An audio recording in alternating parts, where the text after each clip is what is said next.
नमस्कार सम्मानित मित्रों, मैं जगदीश सोनी आप सभी का ज्योतिष मित्र। आज बात करेंगे वास्तु के अंतर्गत मेन गेट की, यानी कि मुख्य द्वार। आपके घर का मेन गेट कैसा होना चाहिए, कौन से वास्तु नियमों को फॉलो करके आप मेन गेट का वास्तु बहुत अच्छा बना सकते हैं या काफ़ी शुभ बना सकते हैं।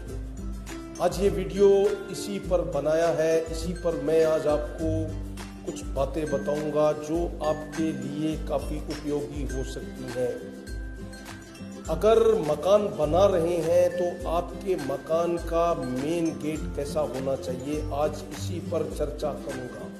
इसी पर आपको कुछ जरूरी बातें बताऊंगा, महत्वपूर्ण बातें बताऊंगा जो आपके जीवन में काफ़ी उपयोगी हो सकती हैं, जिससे आपको काफ़ी शुभ फल मिल सकते हैं।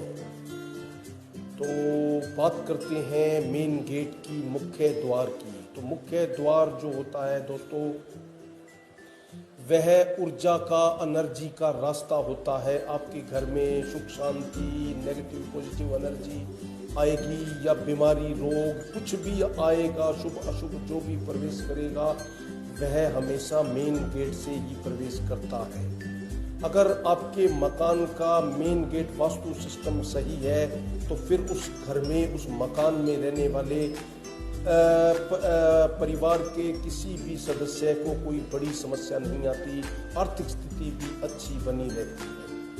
तो बात शुरू करते हैं कि अगर मकान बना रहे हैं तो मेन गेट हमेशा बड़ा बनाना चाहिए। मेन गेट का साइज जो है वो दूसरे गेट से बड़ा होना चाहिए। आपके मकान के अंदर जितने भी गेट लगे हुए हैं, सबसे बड़ा साइज मुख्य द्वार का ही होना चाहिए, मेन गेट का होना चाहिए। और दूसरा नियम है, मेन गेट को हमेशा साफ सुथरा रखना चाहिए। जितना साफ सुथरा रखेंगे, रोशनी जितनी ज़्यादा रखेंगे, उतना आपके घर में लक्ष्मी प्रवेश करेगी, आपकी आर्थिक स्थिति उतनी अच्छी रहेगी, आपके परिवार के सदस्यों का स्वास्थ्य उतना उत्तम, उतना अच्छा बना रहेगा। इसके बाद और मकान के मुख्य द्वार पर बंधनवार या फिर जिसे कि तोरण कहते हैं, बंधनवार या तोरण जरूर लगानी चाहिए। आम या अशोक के पत्तों की बंधनवार या तोरण लगाने से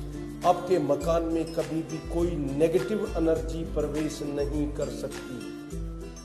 और मुख्य गेट पर अगर रंग करवाना चाहते हैं मित्रों, तो कभी भी नीला और काला रंग नहीं करवाना चाहिए। अगर कोई रंग आपको किसी रंग के बारे में आपको बिल्कुल भी कुछ मालूम नहीं है तो क्रीम रंग या फिर हल्का या फिर सफ़ेद रंग या ऑफ वाइट, क्रीम, सफ़ेद या ऑफ वाइट, इनमें से कोई भी रंग अगर आप मुख्य द्वार पर करवाते हैं तो आपके मकान का मेन गेट का वास्तु काफ़ी अच्छा रहेगा। और मित्रों, मेन गेट बनवाते समय ये ध्यान रखें कि कभी भी मकान के बीचों बीच मेन गेट नहीं बनाना चाहिए। जिस मकान का मेन गेट बीचों बीच बना हुआ है उसे काफ़ी आर्थिक परेशानियों का सामना करना पड़ सकता है। उस परिवार के ज़्यादातर सदस्यों का स्वास्थ्य भी ठीक नहीं रहता, घर में कोई ना कोई बीमारी बनी रहती है। इसके अलावा मेन गेट बंद करते समय, खोलते समय कोई भी आवाज़ नहीं आनी चाहिए। अगर आपके मेन गेट में, मुख्य द्वार में से गेट खोलते या बंद करते समय अगर आवाज़ आती है तो आप उस आवाज़ को ठीक करवाएं।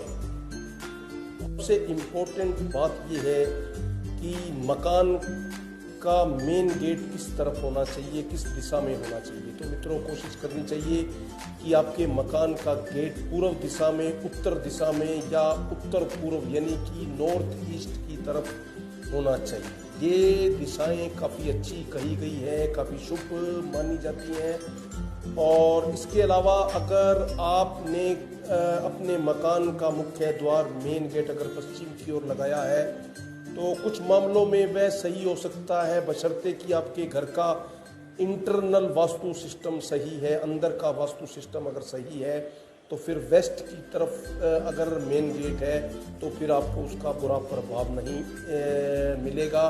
पर एक बात याद रखें, कभी भी साउथ वेस्ट में मकान का मेन गेट नहीं बनाना चाहिए। जिस मकान का साउथ वेस्ट में मेन गेट बना होगा उस घर में कभी भी सुख शांति नहीं रह सकती, किसी बड़ी अनहोनी की संभावनाएं बनी रहती। इसके अलावा मुख्य द्वार पर कोई शुभ चिन्ह जरूर बनाएं। ओम भी बना सकते हैं, स्वस्तिक भी बना सकते हैं। अगर अपने मुख्य द्वार पर स्वस्तिक बनाना चाहते हैं तो ऑरेंज रंग का स्वस्तिक बनाना चाहिए जो कि 9 इंच बड़ा और 9 इंच चौड़ा हो।